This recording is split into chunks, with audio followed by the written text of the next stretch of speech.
होते हुए, और मेरी फ़्लाइट का टाइम है 3:40 PM। तो निकल रही हूँ 11 बजे, ताकि जल्दी पहुँच के चेक इन वेक इन करके सिक्योरिटी करके आई कैन बी इनसाइड। मैंने सब सामान तो ले लिया है होपफुली, और डॉक्यूमेंट्स भी हैं मेरे पास। दोबारा चेक कर लेती हूँ। तो मैंने डॉक्यूमेंट चेक कर लिए, सब कुछ है। अब लेट्स सी, पैंडेमिक के बाद ये मेरा पहला ट्रिप है, वो भी सोलो टू टर्की। सो काफ़ी एक्साइटमेंट भी है और थोड़ा नर्वसनेस भी। अब पहुँच के पता चलता है क्या होगा।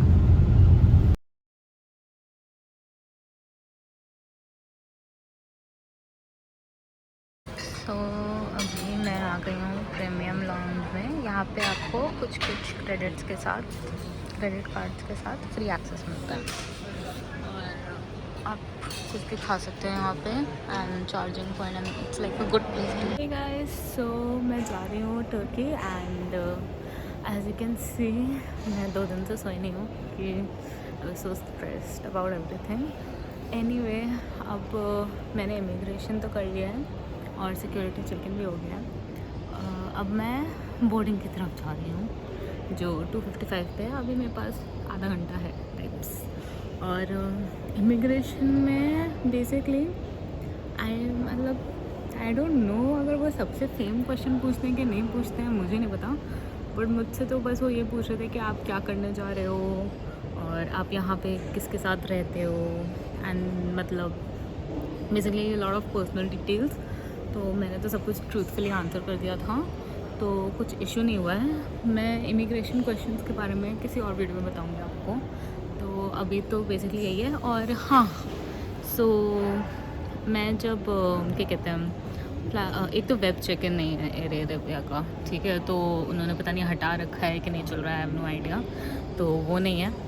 एंड सो यहाँ पे आने के बाद दे वर आस्किंग मी 3 डोजेज़ हुई है कि नहीं हुई है, क्योंकि सेकेंड डोज अगर 6 महीने से ऊपर है, या तो आपको थर्ड डोज दिखानी होगी, या फिर आपको RT-PCR दिखाना होगा। थैंकफुली मैंने तीसरी डोज भी करा रखी थी, और RT-PCR मेरे पास, तो मुझे तो कोई इशू नहीं हुआ। बट हाँ, जनरली वो ये पूछ रहे हैं, और फिर आपका रिटर्न टिकट पूछेंगे वो। अगर आप कोई और कंट्री में जा रहे हो तो वो फिर उस कंट्री का वीज़ा भी पूछेंगे आपसे यहाँ पे। कांट बिलीव इतना खाली पड़ा हुआ है एयरपोर्ट। आई रिमेंबर एक टाइम पे जब फुल फुल रहता था ये। वॉक कर लिया, अब कर रही मैं वॉक। अब हम इसका मज़ा उठाएंगे।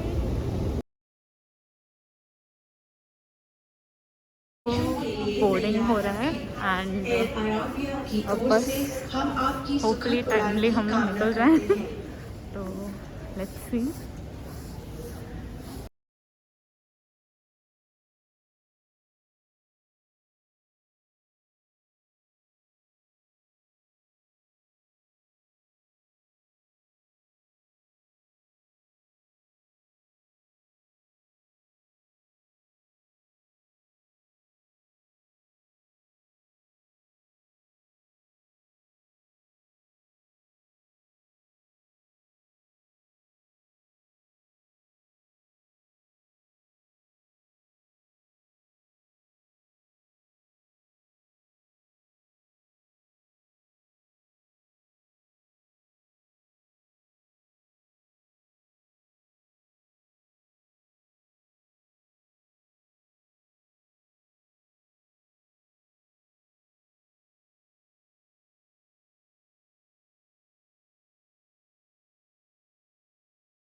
हे गाइस, सो हम पहुंच गए हैं इस्तांबुल, और अब वही है, पासपोर्ट कंट्रोल पे जाना है, इमिग्रेशन पे। वहाँ पे स्टैंप लगेगा, उसके बाद बैगेज क्लेम वगैरह सब करना है। तो वही करने जा रही हूँ अब मैं, ठीक है। See you.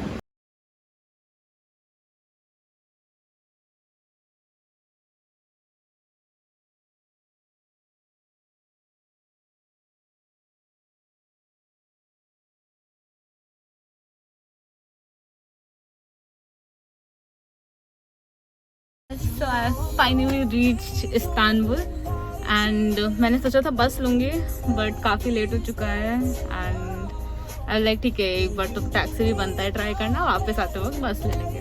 तो वहाँ पे आपको एयरपोर्ट पे बहुत सारे टैक्सी वाले मिलेंगे, मतलब कि उनके शॉप्स हैं वहाँ पे, और they charge anywhere between 30 to 50 Euros, तो it's up to you.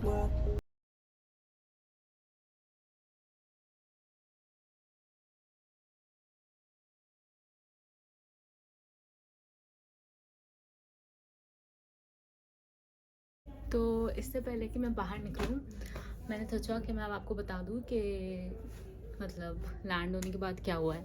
This is my, वैसे तो मेरा ये सेकेंड डे है क्योंकि मैं 22 की रात को लैंड हुई थी कुछ 11 बजे के राउंड एंड तो प्रोसेस काफ़ी स्मूथ था। तो जैसे मैंने आपको बताया था कि मैंने एयर अरेबिया ली थी, तो वो थी दिल्ली से इस्तांबुल की वाया शारजा, क्योंकि अभी इस टाइम पे कोई भी डायरेक्ट फ़्लाइट नहीं है। तो जितना मैंने फ़्लाइट्स देखी थी या तो वो यूक्रेन से होते हुए जा रही थी या फिर दुबई के होते हुए जा रही थी। तो यूक्रेन तो ऑब्वियसली अभी आउट ऑफ क्वेश्चन है, तो हाँ, तो दुबई और शारजा की थी। तो ये शारजा की एयर अरेबिया कंपेरेटिवली थोड़ी अफोर्डेबल थी क्योंकि ये मुझे वन साइड की पड़ रही थी कुछ 31,000 including 30 kg of check in bag, ठीक है। बाकी वही है कि अगर आप राउंड ट्रिप करोगे तो आपको बहुत चीप पड़ेगा, बट मेरा थोड़ा लंबा प्लान है तो इसलिए मैंने नहीं किया बुक राउंड ट्रिप। बाकी हाँ, तो वैसे तो बहुत सारी एयरलाइंस कर रही हैं अभी, क्या कहते हैं, दिल्ली से इस्तांबुल मतलब थ्रू ट्रांजिट। एयर अरेबिया है, टर्किश एयरलाइंस है, एमिरेट्स है, बहुत सारी हैं। मैंने एक्चुअली, ये मेरी थर्ड फ्लाइट थी, तो मैंने एक्चुअली 2 फ्लाइट और पहले बुक की थी। एक थी इंडिगो की जो डायरेक्ट थी और वो कैंसिल हो गई, तो मैंने दिसंबर में बुक किया था उसे और वो जनवरी में कैंसिल भी हो गए तो मैंने तब तो प्लान ड्रॉप कर दिया, क्या लाइक शायद से इस्तांबुल नहीं जाना चाहिए। फिर मैंने दोबारा ट्राई किया, तो इस बार मैंने टर्किश एयरलाइंस की थी। टर्किश एयरलाइंस थोड़ी महंगी थी, 33,000, बट डायरेक्ट फ्लाइट थी कि दिल्ली से इस्तांबुल, तो वो मैंने की।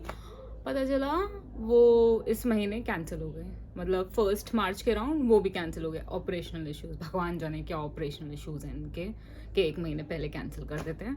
फिर फाइनली जाके मैंने एयर अरेबिया की और लिटरली मैं 2 दिन पहले तक आई लाइक, मुझे कोई पूछता था कि और एक्साइटेड, आई एम लाइक पता नहीं अभी तो क्योंकि क्या पता कैंसिल हो जाए, ये भी मुझे तो भरोसा तो है नहीं, तीसरी बार कैंसिल हो जाएगी कौन सी बड़ी बात है तो वही है कि बट थैंकफुली कैंसिल नहीं हुई बट मतलब मैं रोज़ चेक करती थी कि आज कैंसिल हो रही है ये फ़्लाइट कि नहीं हो रही है। इनफैक्ट 20 मार्च की तो शारजा टू इस्तांबुल वाली फ़्लाइट कैंसिल हुई थी, तो मेरी फिर दोबारा से थोड़ी देर के लिए फट गई थी कि ओ माय गॉड हो रहा है कि नहीं हो रहा है। और वेब चेक इन का ऑप्शन नहीं था, आई डोंट नो व्हाई तो वेब चेक इन मैं कर नहीं सकती थी। फिर फाइनली मैं पहुंची वहाँ पे, फिर लेकिन मतलब फ़्लाइट मिल गई। तो मैं अब आपको थोड़ा डिटेल बताती हूँ। वो दिन तो मैं बहुत ही ज़्यादा मतलब टायर्ड थी क्योंकि मतलब मैं 2 दिन से सोई नहीं थी इसी स्ट्रेस की वजह से पूरा। तो हाँ, तो मैं वहाँ पे पहुँची तो उन्होंने मुझसे मेरा क्या कहते हैं, बेसिकली पहले मैंने सोचा था कि वो लोग टेम्परेचर टेस्ट करेंगे वहाँ पे, बट कोई टेम्परेचर टेस्ट कुछ नहीं हो रहा है एयरपोर्ट पे। आप बस अपना पासपोर्ट, जैसे पहले होता था पासपोर्ट दिखाओ, टिकट दिखाओ, वो अंदर जाने देते हैं। फिर वहाँ पे एयर अरेबिया का चेक इन ऑलरेडी खुला हुआ था 3 घंटे पहले, ठीक है। तो मैं 3:20 के अराउंड, 3:20 कह रही हूँ, 12:20 के अराउंड पहुँची थी और मैं वहाँ पे पहुँच गई और फिर उन्होंने मुझसे मेरा पासपोर्ट मांगा वीज़ा देखने के लिए, उसके बाद ये मांगा उन्होंने मेरा टिकट। और क्योंकि वो मेरा रिटर्न ट्रिप टिकट मांग रहे थे तो मैंने बोला मेरा आगे का है जर्नी, तो मैंने उनको अपनी आगे की जर्नी का वो दिखाया, फ़्लाइट दिखाया, उसका वीज़ा देखा उन्होंने।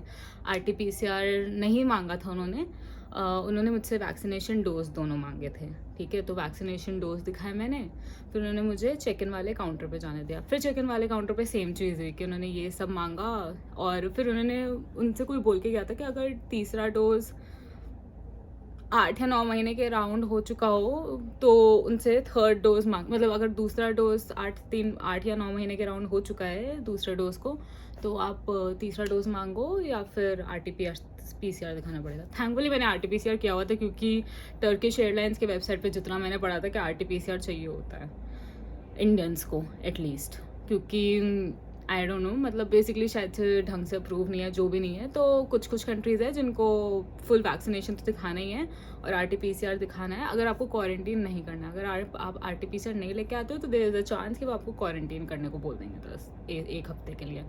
तो मतलब to be safe side best है कि एक RT-PCR आप ले ही आओ, ठीक है। तो उन्होंने मुझसे वहाँ पे पूछा, उन्होंने फिर मुझसे 3rd डोज़ पूछा। लकीली मैंने 3rd डोज़ भी करवाया था क्योंकि मेरा प्लान थोड़ा लंबा था। तो मैंने 3rd डोज़ करवा के मैंने 3rd डोज़ दिखाया उन्हें। फिर मैंने उनसे पूछा कि अगर किसी के पास 3rd डोज़ ना हो, क्योंकि मैंने तो अपनी सेफ्टी के लिए करा लिया था कि थोड़ा लंबा ट्रिप है, मैं वापस कब आऊँगी इंडिया दोबारा 3rd डोज़ कराने के लिए। तो उन्होंने बोला फिर RT-PCR दिखाना पड़ेगा। तो मैंने RT-PCR भी लिया था, तो उन्होंने RT-PCR भी देख लिया। तो ये सब हुआ। फिर उन्होंने मेरा बैग चेक इन में डाला और फिर मुझे अंदर जाने दिया और इमिग्रेशन, फिर मैं इमिग्रेशन पहुंची। वहाँ पे थोड़ा टाइम लगा क्योंकि काफ़ी लोग थे, मतलब काफ़ी लोग नहीं थे बट वही था, थोड़ा टाइम लग गया। और मेरे वाले ऑफिसर को ज़्यादा ही पर्सनल क्वेश्चंस पूछने लगे जिसके बारे में आपको दूसरे वीडियो में बताऊंगी। मतलब सुपर वियर्ड लाइक आप 15 मिनट मेरे पे ही मेरे इश्यूज पे अगर आप बात करने लगोगे तो आप बाकी सबको कैसे स्टैम्प दोगे। बट जो भी करते कराते वो भी हुआ। फिर सिक्योरिटी चेक हुआ वहाँ पे, तो काफ़ी जल्दी हुआ था। मेरे पास बहुत सारा गैजेट था तो मैंने फटाफट वो सब कुछ डाला। मैंने अपने जैकेट भी डाला, शूज़ भी डाले, क्योंकि हमेशा होता है कि ट्रैकिंग शूज़ में पहन के जाते हो, हमेशा उतरवाते हैं मुझसे। तो मैंने इस बार सब कुछ पहले ही कर दिया था, तो वो काफ़ी स्मूथ प्रोसेस था कि वो तो मैं अंदर चली गई, ठीक है। फिर उसके बाद हाँ, फिर शारजा की फ़्लाइट मैंने पकड़ ली। कोई इशू नहीं हुआ शारजा की फ़्लाइट में, बट मेरी काफ़ी फट रही थी क्योंकि शारजा पहुंचने के बाद मेरे पास एग्जैक्टली 50 मिनट का टाइम था दूसरी फ्लाइट का डिपार्ट होने तक, ठीक है। तो उसका मतलब मैं 6 बजे लैंड कर रही हूँ यहाँ पे और उसका 6:05 पे बोर्डिंग दिखा रहा है। तो I was like pretty nervous कि मैं पहुँच पाऊँगी नहीं पहुँच पाऊँगी। मैंने उनसे पूछा, मतलब जो एयर हॉस्टेस है, कि अगर आप मुझे सबसे पहले जाने दो इन लोग से, तो उन्होंने बोला कि हम ऐसा नहीं कर सकते हैं। बट देन दूसरा एक मेल होस्ट थे, तो उन्होंने बोला कि कोई इशू नहीं होगा क्योंकि एयर अरेबिया अंडरस्टैंड्स दिस और उन्हीं की फ़्लाइट है, तो देर लाइक वो वेट भी कर लेते हैं, which is actually true, they do weight. क्योंकि मैं पहुंच गई थी, मतलब करते कराते मैं पहुंच गई थी टाइम पे। मुझे आई थिंक 30 मिनट लगा था मैक्स टू मैक्स। तो मैं 6:30 तक वहीं पे गेट के बाहर थी, बोर्डिंग स्टार्ट नहीं हुआ था, 6:50 की फ़्लाइट थी। तो विच इज़ फाइन, ठीक है यार, इतना तो चलता ही है। तो हाँ, तो हमने फिर वहाँ पे बोर्डिंग किया। तो एक दूसरी फ़्लाइट से कुछ लोग आ रहे थे जिनको हमारी फ़्लाइट में इस्तांबुल में जाना था, तो फिर एयर अरेबिया की फ़्लाइट ने वेट किया था, तो विच आई रियली लाइक, क्योंकि मतलब इतना तो कंसिड्रेशन होना चाहिए फ़्लाइट्स को कि आप ही की एयरलाइन है, आप ही का PNR है, तो मतलब आपको वेट तो करना चाहिए ऑब्वियसली। तो I really like that about air Arabia. और हाँ, तो शारजा के एयरपोर्ट पे भी मुझे ज़्यादा टाइम नहीं लगा ऑनेस्टली। उनका प्रोसेस बहुत स्मूथ है, मतलब ट्रांजिट का एरिया काफ़ी ईजी था, मतलब जल्दी पहुंच गई मैं। फिर सिक्योरिटी चेक में भी वो लोग बहुत अच्छे थे, बहुत स्वीटली बात कर रहे थे कि अच्छा ठीक है ये भी हो, बल्कि वो हंस भी रहे थे कि मैं इतनी जल्दी में क्यों। मैंने बोला मेरी फ़्लाइट छूट जाएगी, बोलते नहीं छूटेगी। तो काफ़ी अच्छे लोग थे।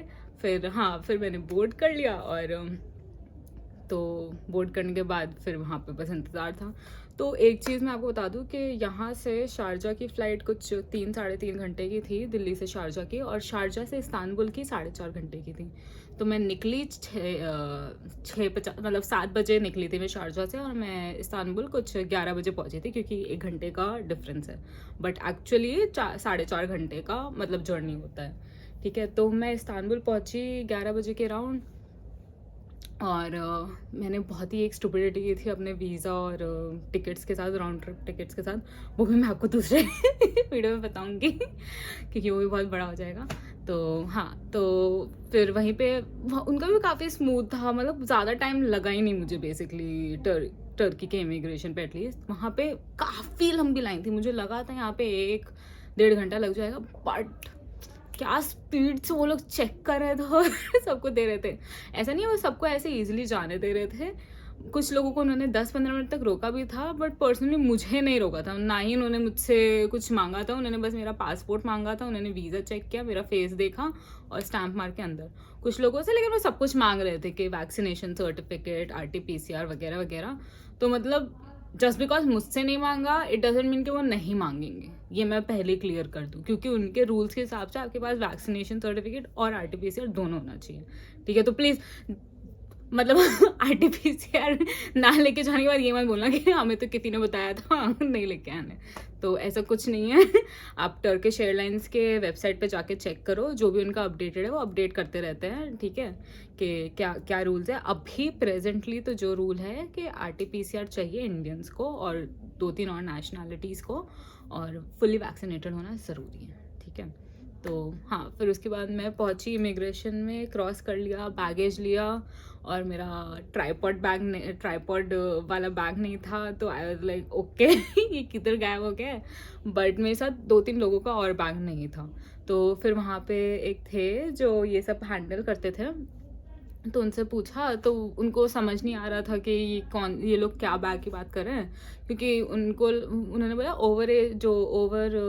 मतलब थोड़े बड़े बैगेजेस है ना वो दूसरी साइड पे मिलेंगे। तो उन्होंने बोला बाकी लोग के बड़े बैगेजेस नहीं थे ऐसे, मतलब उनके हिसाब से नहीं थे, अब जो भी है। तो उन्होंने फिर मुझसे पूछा, तो मैंने बोला मेरा तो ट्राईपॉड है इतना। जैसे मैंने ट्राईपॉड बोला, उन्होंने बोला हाँ उस साइड तो फिर हम लोग सब उस साइड गए, मेरा ट्राईपॉड मिला और उन लोग का बैग भी I think lost and found या जहाँ पे भी उधर उनको मिल गया। तो उसके बाद फिर मैंने पहली चीज़ जो की है वो मैंने ATM से पैसे निकाले हैं। भाई साहब ATM इतना एक्सपेंसिव है वहाँ से निकालना, मतलब मैंने पिछले बहुत कंट्रीज से पैसे निकाले और कभी भी लाइक 250 से ज़्यादा कभी नहीं काटते, ठीक है, मतलब वही चार्ज होता है। इस बार मैं फॉरेक्स कार्ड भी लेके गई कि शायद से नहीं चार्ज लेंगे, बट इनके आई डोंट नो, इनके ATMs में ही कुछ है कि आप कितने भी पैसे निकालो उसका 7% वो मतलब कट करते ही करते हैं। तो मतलब अगर मैं 1000 लीरा निकाल रही हूँ तो उन्होंने एयरपोर्ट पे तो मुझसे 100 लीरा लिया उसका, ठीक है। फिर मैंने जब बाद में लिया तो 5000 मैंने जब निकाला तो उसका उन्होंने वही 7% लिया, तो जो 135 लीरा था। तो एक चीज़ मैं आपको बोलूँगी कि अगर पैसे निकालने हैं तो आप एक ही बारे में निकालिए, बार बार मत निकालिएगा, क्योंकि फालतू में 1 लीरा इज़ अराउंड 1 लीरा कुछ होता है 5-5.5 रुपये या 6 रुपये। तो मतलब कोई सेंस नहीं बनता है कि आप हर ट्रांजैक्शन के लिए 600 रुपये गवाओ, ठीक है, मतलब on top of the conversion charges, doesn't make sense at all. तो या तो आप कन्वर्ट करके पहले ले आओ यूरोज या फिर कुछ भी, और फिर यहाँ पे कैश एक्सचेंज करो, बिकॉज आई थिंक टर्की के लिए दैट वुड बी बेटर। मतलब वैसे तो मैं हमेशा बोलती हूँ कि अपना कार्ड वार्ड लेके आओ और वो सब करो, बट टर्की के लिए आई वुडंट सजेस्ट दैट। या तो आप डायरेक्ट कार्ड से पेमेंट करो, बट कैश तो निकालना अवॉइड करो ATM से, मतलब बिल्कुल ही बस वो सब चीज़ों के लिए निकालना कि जो फूड खाना है या फिर इस्तांबुल का कार्ड चाहिए या फिर ये सब चाहिए, बस उसी के लिए करना, ठीक है। तो हाँ, फिर एंड पार्ट पे आती हूँ मैं, बाकी सब मैं आपको दूसरी वीडियोज़ में बताऊँगी। ये तो मैं सिर्फ दिल्ली से इस्तांबुल का बता रही हूँ आपको, फ़्लाइट का सीन। और उसके बाद उसके बाद मतलब वहाँ से आप बाहर निकलोगे, एग्ज़िट करोगे, तो या तो आपको वहाँ पे प्रीपेड टैक्सीज़ मिलेंगी या फिर आप बस ले सकते हो। बस ऑब्वियसली बहुत चीप है, कुछ 42 लीरास की होती है, विच इज़ 250 रुपये हमारे इंडियन करेंसी में। और जो टैक्सीज़ हैं वो आपको 30 से 40 यूरोस चार्ज करेंगी एयरपोर्ट ट्रांसफ़र के लिए, और वही फिर आपको 3000 तक का पड़ेगा। सिंस मैं 2 रात से सोई नहीं थी और मैं रात को कुछ 12-1 बजे निकली थी, मेरे पास 2 ही ऑप्शन थे, या तो मैं मतलब बस लेके फिर, क्योंकि बस एक्चुअली पूरे अंदर तक भी नहीं आती है ना, तो मतलब आपको देखना है, अगर आपके होटल के पास आती है बस तो फिर आप ले सकते, क्योंकि बस 24 आवर्स चलती है, तो आप रात के 1 बजे 2 बजे कितने बजे भी ले सकते हो। मेरे लिए मुझे 2 किलोमीटर और वॉक करना था, और सिंस मेरा पहला टाइम था, मैं अकेले आ रही थी रात के टाइम पे, मुझे सेफ़ नहीं लगा कि मैं यहाँ पे आके फिर वॉक करूँ, फिर पता नहीं है कि इधर टैक्सी मिलेगा कि नहीं मिलेगा। तो मैंने वहाँ से टैक्सी लिया, और काफ़ी बड़ा मतलब वैन था, और उन्होंने मतलब बिल्कुल गेट पे पहुँचाया, उन्होंने पूरा ऐसे मतलब डोर बेल बजा के, जब तक उन्होंने मुझे अंदर नहीं ले लिया तब तक वो गए नहीं। तो मतलब I would say taxi is worth it अगर आप 3-4 लोग हो, बट हाँ ऑब्वियसली काफ़ी एक्सपेंसिव है। तो मैं वापस जाते वक्त तो ऑब्वियसली बस लेने वाली हूँ, उस टाइम पे बस इसलिए लिया था क्योंकि मैं थक गई थी, तो मेरे पास 2 ही ऑप्शन थे, या तो मैं बस लेके फिर चलूँ, which was very unsafe like for the first time, या फिर मतलब वही है कि या फिर मैं एयरपोर्ट पर बैठी रहती। तो मैंने थर्ड ऑप्शन थोड़ा, मैं सोचा ठीक है एक बार बस स्टार्टिंग ऑफ द ट्रिप के लिए थोड़ा खर्च कर देते हैं। तो हाँ, तो ऐसे आप पहुंच सकते हो टर्की, इस्तांबुल। तो यही था। बाकी मैं आपको फिर अगली वीडियो में बताती हूँ कि यहाँ पे कैसे क्या करना है और टर्की का वीज़ा कैसे ले सकते हैं, क्या प्रोसेस है, सब कुछ। और सिंस ये मेरा पहला वीडियो है तो प्लीज़ मतलब डोंट बी ओवर क्रिटिकल, ठीक है? थोड़ा नॉर्मल कमेंट्स कर देना, ठीक है? चलो, ओके।